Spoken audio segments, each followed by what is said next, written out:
bienvenue dans Amuser, le podcast qui parle d'art simplement. Je suis Julie Bonneau, je vis à Paris, j'aime l'art, la culture et les musées, et j'ai créé ce podcast pour partager cette passion. L'objectif d'Amuser, c'est de raconter l'art autrement, de raconter l'art de manière ludique et décalée, de ressentir l'art sans trop l'intellectualiser. Si comme moi vous aimez apprendre sans faire trop d'efforts, vous êtes au bon endroit. Un nouvel épisode d'Amuser est mis en ligne tous les lundis. Vous pouvez vous abonner à Amuser sur les plateformes iTunes, Deezer et Podcast France. Je serai ravie de recevoir vos commentaires et suggestions, voire vos bonnes notes si ce podcast vous plaît. C'est le meilleur moyen d'encourager et de soutenir Amuser. Vous pouvez également me suivre sur les réseaux sociaux. Sur Instagram et sur Twitter, c'est le compte amuser_fr et sur Facebook et via la chaîne YouTube sous le nom Amuser.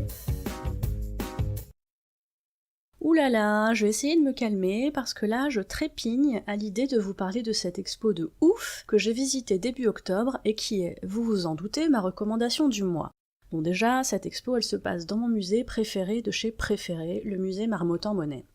J'aime tellement de choses dans ce musée, le dépaysement quand je traverse les jardins du Ranelagh, l'aspect extérieur raffiné de ce petit hôtel particulier, cette maison de collectionneurs, les œuvres impressionnistes qui s'y trouvent, le sous-sol dédié aux œuvres de Monet et notamment en nymphéa.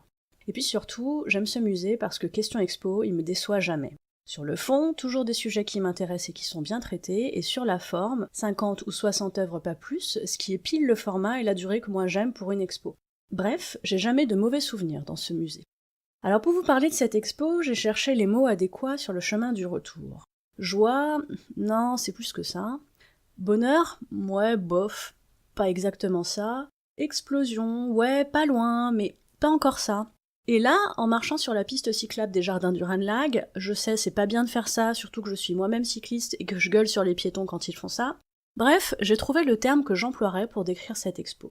Je me suis dit que l'expression paraîtrait peut-être un peu cocasse, mais en même temps, j'ai pas trouvé mieux pour transcrire ma pensée. Je vais donc vous expliquer pourquoi j'ai eu un orgasme artistique en visitant l'expo Collection privée au musée Marmottan-Monet. Le premier atout de cette expo, et pas des moindres, c'est celui de n'exposer que des œuvres de collectionneurs privés, autant dire des œuvres qu'on voit peu, voire pas du tout. Vous pourrez du coup y découvrir des œuvres rares, presque insolites, comme une nature morte de Renoir, des galettes des rois et un bouquet de chrysanthèmes de Monet. Personnellement, j'y ai découvert le plus beau portrait de Renoir que j'ai vu de ma vie et cette œuvre, elle m'obsède depuis. Orgasme artistique. C'est aussi une expo qui vous offre un panorama des courants de peinture du XIXe siècle en France. Impressionnisme, néo-impressionnisme, synthétisme, symbolisme, nabi, fauvisme. Bon par contre, je préfère vous prévenir, si vous aimez pas la couleur, cette expo, elle risque de vous piquer très sérieusement les yeux.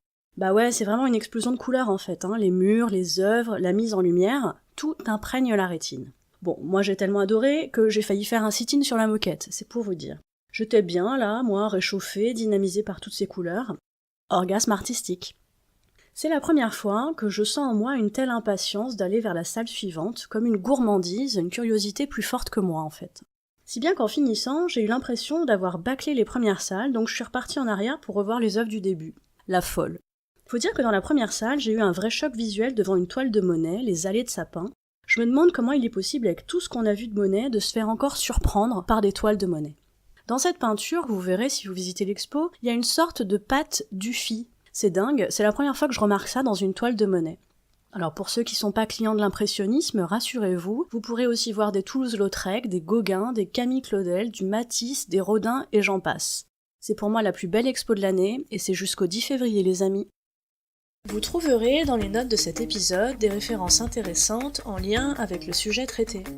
N'hésitez pas à me faire part de vos commentaires sur Amuser. Si vous souhaitez encourager ou soutenir ce podcast, ou simplement dire que vous l'appréciez, n'hésitez pas à lui mettre une bonne note sur les plateformes d'écoute. Non seulement les bonnes notes ça fait plaisir et c'est encourageant, mais ça permet en plus de faire connaître Amuser. Merci à vous.